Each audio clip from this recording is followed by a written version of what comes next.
Like this now?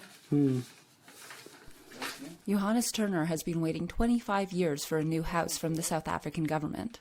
Over that time, several promises that he could finally move his wife and 2 grandchildren never materialized. Instead, he says the country's ruling party, the African National Congress, or the ANC, allowed social housing along with other services to crumble.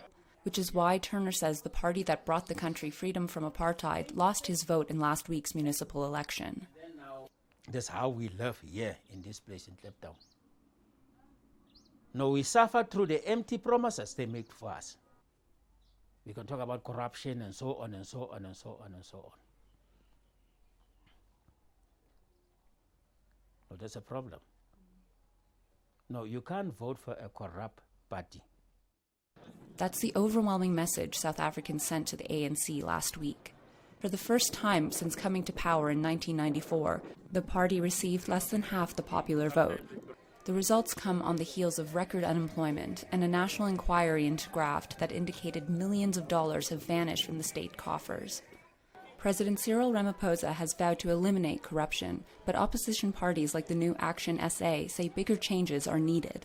We've got to get rid of all ANC cadres in senior positions in government. Invite all South Africans, black and white. Let us put in professional people to run government. Make sure that those who steal a cent of public monies, put them behind bars.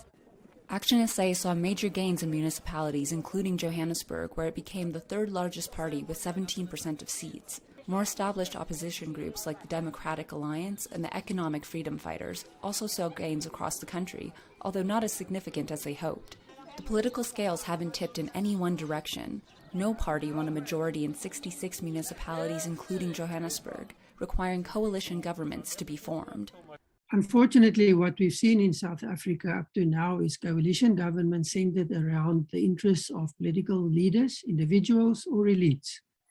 We have not seen coalition governments around values, policy, and delivering services to people. Forming coalitions isn't the only challenge ahead for local governments. Once in place, they need to figure out regaining public trust in politics. Roughly 60% of eligible voters were registered in the recent election, and only 45% cast a ballot, reflecting widespread disillusionment.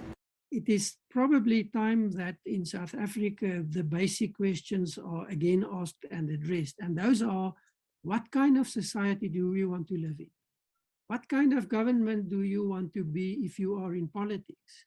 And are you willing to make the decisions, choices, sacrifices to achieve that? The ANC has said it hears the public's disappointment in the party loud and clear and is determined to do better. Meanwhile, opposition parties are hopeful they can win even greater support. They have 3 years to prove themselves worthy before the next national election. Linda Givetash for VOA News, Johannesburg.